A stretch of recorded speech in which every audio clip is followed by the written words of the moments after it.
तो हेलो दोस्तों, इस वीडियो में हम आज शुरू कर रहे हैं question number 8 of exercise 6.2 NCERT math class 10th। इस क्वेश्चन में हमें प्रूफ करना है कि डी एक मिड पॉइंट है, वो ए और बी के मिड पॉइंट है या नहीं है। इसे हमें इस क्वेश्चन में प्रूफ करना है।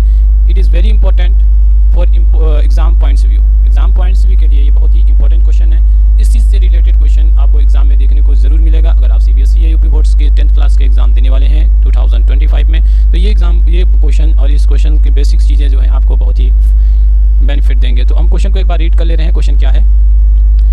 क्वेश्चन है क्वेश्चन नंबर 7 एनसीईआरटी बुक का। ये है using theorem 6.1 prove that a line drawn through the mid points of one side of a triangle parallel to another side bisect the third side.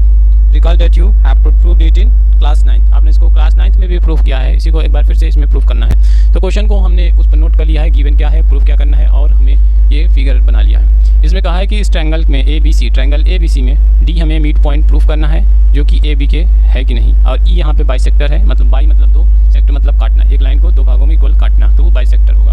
तो यहाँ से देखिए E is bisector the line A C.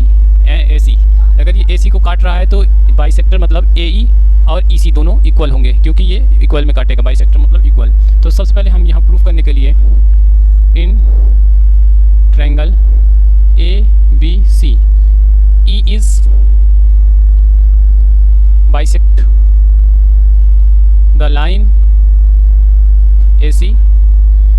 Triangle A B C में E जो है bisect करता है line A सी को, तो क्या होगा, that is A E is equal to E C. ये गिवन था, हमने इस पॉइंट को लिखा, इसी की हेल्प से हम प्रूफ करेंगे ए ई बराबर ई सी है। अगर ए ई बराबर ई सी को हम इस तरह लिख लें, ए E is equal to E सी, और इसी को ए ई अपॉन में E C is equal to 1। ये मेरा पहला इक्वेशन हो गया। अब इसी की हेल्प से हम इसको प्रूफ करेंगे। अब यहाँ पे देखिए ए डी और डी बी मिड पॉइंट है, तो ए डी और डी बी होगा। ए डी और डी बी किसके बराबर होगा?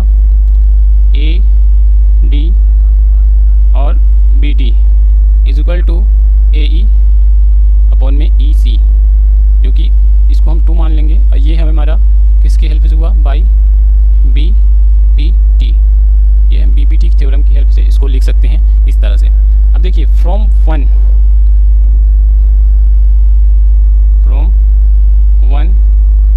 एंड 2, 1 को अगर ए ई और ई सी, ये ए ई इज इक्वल टू 1 है, इसको यहाँ पे पुट कर देंगे तो क्या हो जाएगा?